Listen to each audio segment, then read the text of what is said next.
Real Madrid'de Arda Güler sakatlıktan geri döndü. Peki son maçta forma giyebilecek mi? Montella'dan sakatlık açıklaması. Mourinho'nun Arda Güler'le ilgili son kararı. Kenan Yıldız nereye transfer olacak? Can Uzun'a Türkiye'den sürpriz bir teklif var. Real Madrid'den haberler, Arda Güler'den haberler, hepsi ve daha fazlası bu videoda olacak. Hazırsanız başlayalım. Herkese merhabalar dostlar. Çok güzel bir gün. Arda sakatlıktan kurtuldu. Onunla ilgili haberleri de bu video içerisinde bulacaksınız dostlar. Şöyle başlayalım. Beşiktaş'ın eski futbolcusu Tammy Abraham, Tüpraş Stadyumunda Aston Villa formasıyla kupa kaldırdı. Beşiktaş'ta olsaydı bu kupayı alamayacaktı ama değişik bir kader olmuş arkadaşlar. Eski takımının stadyumunda UEFA Avrupa Ligi kupasını kaldırıyor Tammy Abraham. Evet, Kenan Yıldız'la ilgili karar arkadaşlar. Juventus dokunulmaz olarak görüyor milli yıldızımızı. Continansa'nın Juventus'a mesajı açık. Kenan Yıldız dokunulmaz diye bildiriyorlar Tuttosport'un haberi arkadaşlar. Kenan Yıldız'ı hiçbir yere göndermiyoruz. Avrupa kupalarına gidemesek bile, Şampiyonlar Ligi'ne gidemesek bile Kenan Yıldız'ın çevresinde güzel bir takım kuracağız diyor Juventus. Siz Juventus'un bu sözüne inanıyor musunuz, güveniyor musunuz dostlar? Real Madrid'in yeni başkan adayı bugün bomba gibi bir iddiayı piyasaya sürdü dostlar. Arkadaşlar sizden bir ricam olacak. Bu videoya like attıktan sonra 100.000 hype gönderebilir miyiz bu videoya? Bir test edelim arkadaşlar. Hype nasıl atılıyor bilmeyenler varmış. Hype sadece tabletten ve telefondan yapılıyor arkadaşlar. Videosunu da çektim sizler için, nasıl atıldığını gösteriyorum. Yeni başkan adayı Enrique Riquelme, Real Madrid seçim kampanyasının sütunlarını belirledi. Haaland'ı ve Klopp'u getireceğim diyor. Yeni başkan çıldırmış, doğru bir seçim. Ben bu adama oy verirdim. İş adamı Haaland'ın menajeriyle ve Klopp ile doğrudan görüşmelere başladı. Başkan olursa Haaland'ı takımın yıldızı olacağını ve Klopp'un da antrenör olacağını söylemeyi planlıyor. İşte onun sportif projesi arkadaşlar. İnanılmaz, inanılmaz. Tam da bizlerin, ya bu bizim tarafımızda, bizim safımızda bu adam. Çok doğru hamleler. Tabii ki de olur mu bilmiyorum. Klopp ama bazı oyuncuların gitmesini istiyordu. O oyuncuları gönderirse tabii ki de bilmiyorum. Ama dediğim gibi tam da bizim istediğimiz gibi bir başkan kendisi. Perez Arda Güler için Real Madrid'in neden hızlı davrandığını anlatıyor. Hani neden hemen transfer ettik ve aldık onu diyor. Bir oyuncunun bu kadar genç yaşta yetenek, kişilik ve cesaret sergilemesi durumunda çok fazla bekleyemezsiniz. Real Madrid gibi kulüpler her zaman geleceği düşünmek zorundadır. Perez'in Türk orta saha oyuncusu Arda Güler'in Madrid'e gelmesinden çok daha önce özel bir şey gördüğü bildiriliyor. Birçok üst düzey Avrupa kulübünün imzasını kovalarken Real Madrid hızlı davrandı. Futbolun en parlak genç yeteneklerinden birini kaptıklarına ikna olmuş bir şekilde. Kulüp çevresindeki haberlere göre Perez Arda'nın sadece teknik kalitesini değil, aynı zamanda baskı altındaki özgüvenini ve topla olgunluğunu da hayranlıkla izledi. 18 yaşında katıldığında Arda zaten bir veteran sakinliğiyle oynuyor ve Madrid'in ikonik oyun kurucularında değer verdiği yaratıcılığa sahipti diyor. Büyük oyuncular sadece becerileriyle yaratılmaz. Zihniyet, zeka ve cesaret de gerekir. Arda'da hepsi var diyor. Real Madrid'in başkanı Arda'yı Bellingham, Vinicius ve Mbappe gibi yıldızlarla birlikte kulübün yeni bir neslinin bir parçası olarak gördüğüne inanılıyor. Gençlik, kişilik ve elit kalite üzerine kurulu yeni bir çağ.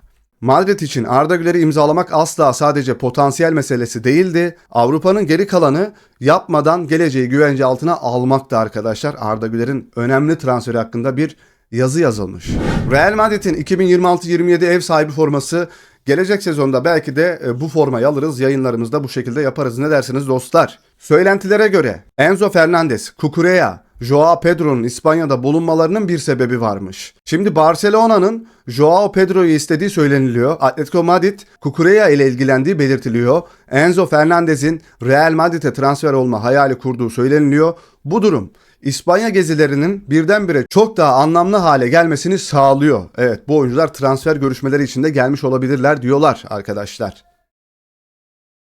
Evet, Arda Güler'in sakatlık haberlerine, sakatlıktan dönme haberlerine geleceğiz. Montella'dan da bir sakatlık açıklaması var. Onlara değineceğiz birazdan dostlar. Neymar baldır sakatlığı geçiriyor ve Dünya Kupası'ndan sadece haftalar önce yaklaşan Santos maçlarını kaçıracak. Evet, Neymar kadroya çağrıldı ama yine sakatlandı. Yani bitmiş abi. Sakatlık Santos ile antrenman sırasında meydana geldiği ve son zamanlardaki birkaç sakatlık sorunundan sonra Neymar'ın form durumuyla ilgili endişeleri arttırdı. Raporlara göre sakatlık ciddi değil ve Brezilya onun milli takıma katılmak için yakında iyileşmesini hala bekliyor.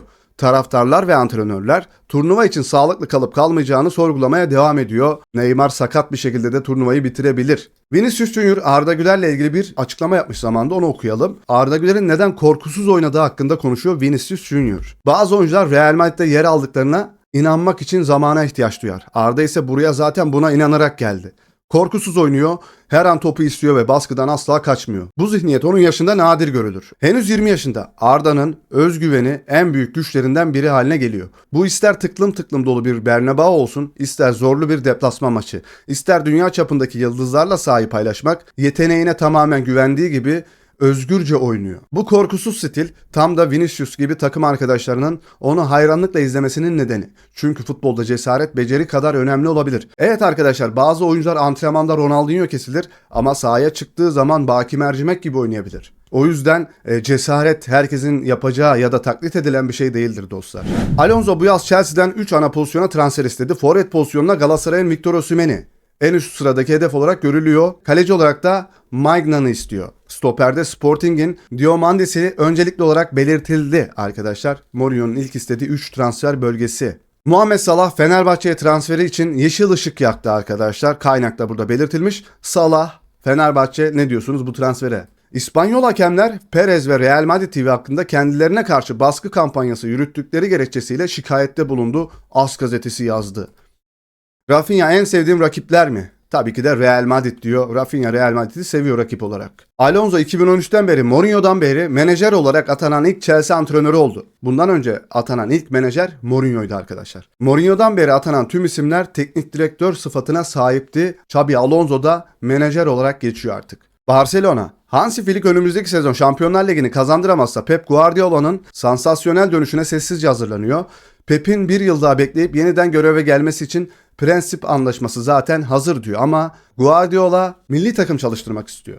Pep Guardiola gelecekte bir milli takım çalıştırmak istiyor. Çalıştırmayı düşündüğü ülkeler arasında İtalya'da yer alıyor. Arda ile buluşturamadık seni. Milli takımımıza gelir misin? Ne dersin? Ne olur? Sizce Türk milli takımı Guardiola ne dersiniz? Evet, Brighton'da yılın futbolcusu ödülünü kazanan Ferdi Kadıoğlu'na Sergen Yalçın çok önceden bir yorum yapmıştı. Sergen Yalçın'ın Brighton'da yılın futbolcusu seçilen Ferdi Kadıoğlu ile geçmişte yaptığı analiz.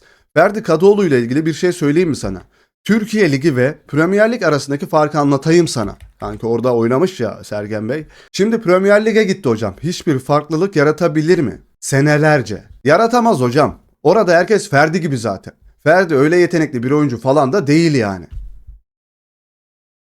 Ferdi çok güzel bir şekilde kapak yapıyor Sergen Yalçın'a. Ya böyle büyük konuşmamak gerekiyor. Antonio Cassano eşittir Sergen Yalçın diyorum. Üstüne de ekle Ümit Özat. La Liga. En üst golcümüzü belirleyecek bir maç kaldı. Bakalım Vedat Muriç hat-trick yapıp Mbappe'yi geçecek mi? Mbappe gol atabilecek mi? La Liga'nın piçiçisi kim olacak? Ona bakacağız. Real Madrid'in gelecek sezon için söylentilere göre ev sahibi forması arkadaşlar. Şu pembe detaylar falan filan. Yani şu pembe detayların yerine başka bir renk olsaymış çok güzel forma. Çok şık forma. Bilmiyorum ama antrenman forması gibi de duruyor. Garip bir forma yani. Sizlerin yorumlarını da bekliyorum. Son dakika Bernardo Silva Juventus'a hayır dedi. Kariyerine İspanya'da devam etmeye karar verdi arkadaşlar. Ama Real Madrid'de Bernardo Silva ile ilgilenmiyorum dedi. AS gazetesi yazdı. Sizce nereye gider? Barcelona olur mu belki bilmiyorum. Atletico Madrid de olabilir. Galatasaray Can Uzun için 35 milyon euro bütçe belirledi. Lütfen gelme. Lütfen yalvarıyorum gelme Türkiye'ye. Bak hiçbir oyuncu arkadaşlar Avrupa'da oynayıp gerekiyorsa orada kariyerini sonlandır Eintracht Frankfurt'ta. Ama lütfen Türkiye'ye dönmeyin arkadaşlar. Yurt dışında oynayan bütün futbolcularımız siz bizim oradaki elçilerimizsiniz. Lütfen dönmeyin abi. Klopp ve Arteta'nın Premier Lig şampiyonluğu eşit durumda. 9 sezon 1 şampiyonluk Klopp, 7 sezon 1 şampiyonluk Arteta. Arkadaşlar adam kupasız 9 sezon 8 sezon kalabiliyor. Bizim ülkemizde daha lig bitmeden gönderiliyor hocalar. Real Madrid taraftarları. Arda Güler'in pasları mı yoksa Jude Bellingham'ın koşuları mı? Sizce Real Madrid en çok hangisine ihtiyaç duyuyor? Ben de sizlere sorayım. Tarafsız bir şekilde cevaplayın. Arda Güler'in pasları mı daha ölümcül Real Madrid için? Jude Bellingham'ın saçma sapan koşuları mı? Ben bile tarafsız olamadım arkadaşlar. Yine de sizlerin cevabını bekliyorum. Sané Almanya'nın 2026 Dünya Kupası kadrosunda yer aldı. Sané de Dünya Kupası'na gidiyormuş. Real Madrid web sitesi aracılığıyla Arda Güler'in grup ile antrenman seansının bir kısmını tamamladı arkadaşlar. Arda Güler'imiz döndü arkadaşlar. Son maç Atletico Bilbao. Atletik Bilbao maçında sizce Arda Güler 10-15 dakikada olsa süre almalı mıdır? Bence oynamalıdır. Antrenmana çıkan bir insan maçta da kendisini göstermelidir. 10-15 dakikada olsa kendisini riske atmadan bir maçın tadını, havasını alması gerekiyor. Son maç çünkü. Arda bugün takımla antrenman yaptı. Keskin görünüyor ve hazır arkadaşlar. Valverde de idmandaydı. Arda Güler'imiz döndü arkadaşlar. Evet gözümüz aydın. Gerçekten Allah'a şükürler olsun. Bir daha da sakatlık göstermesin evlada. Arda Güler ve Mbappe antrenmanda karşı karşıya. Arda'mız yine Mbappe'yi pazara göndermiş. Çalımını atmış Mbappe'ye. Real Madrid antrenman güncellemeleri. Vinicius Junior kulübün izniyle kişisel nedenlerden dolayı yok. Trent Alexander-Arnold viral enfeksiyon nedeniyle antrenmana katılmadı. Tchouaméni rahatsızlık nedeniyle yok. Acaba Valverde döndüğü için mi yok Tchouaméni bilmiyorum ama Tchouaméni de sakatlanmıştı. Evet, Vincenzo Montella bir açıklama yapmıştı dün. Hakan Çalhanoğlu bugün İstanbul'a geldi. Ayın 22'sinde kaptanla bir araya geleceğiz. Yani yarın arkadaşlar. Hem oyuncu hem de durumunu cuma gününden itibaren değerlendirmemize izin veren Inter'e çok teşekkür ederim diyor. Umarım önümüzdeki 2 hafta içinde tamamen hazır hale gelebilir. Çalhanoğlu bizim için çok önemli bir oyuncu arkadaşlar. Hakan Çalhanoğlu'nda da sakatlık varmış. Abi durun abi. Dünya Kupası geliyor, kimse sakatlanmasın lütfen. Evet, yani canımızı sıkan bir haber arkadaşlar. Mourinho Arda Güler'le ilgili kararını sezon öncesi kampında netleştirecek. Marca gazetesi yazıyor arkadaşlar. Bakın, bunlar yalan haber olursa bile bu yalan haberleri gerçekten İspanya'nın en büyük haber kanalları yapmış oluyor. En büyük gazeteleri. Bu yalan haber olduğunu düşünmüyorum. Kesinlikle böyle bir insandır Mourinho. Sezon öncesi kampı, Dünya Kupası Arda Güler için çok önemli, yerini sabitlemek için. Tabii satmak çok zor olur Arda Güler'i. Onun gibi bir oyuncuyu bulmak çok zor. Her takım için. Mourinho da bununla ilgili karar vereceğim. Belki onun yerine bir transfer isteyeceğim. Arda'yı yedek de bırakacağım diyebilir. Öyle bir antrenör kendisi. Ama Arda Güler'i yedek bırakmak, satmak herkesin cesaret edebileceği bir şey değil. Kendi ayağına sıkmak olur Arda Güler'i yedek bırakmak. Seni gönderir Arda Güler bu takımdan. Evet, bir videomuzun daha sonuna geldik. Eğer videomuz hoşunuza gittiyse like attıktan sonra hype haklarınızı kullanmayı unutmayın. Daha fazla video istiyorsanız abone olduktan sonra bildirim zilini açarsanız çok seviniriz. 10.000 abone olmamıza çok az kaldı. Yanlarda çıkan videoları da izleyebilirsiniz. Allah'a emanet olun. Bay bay.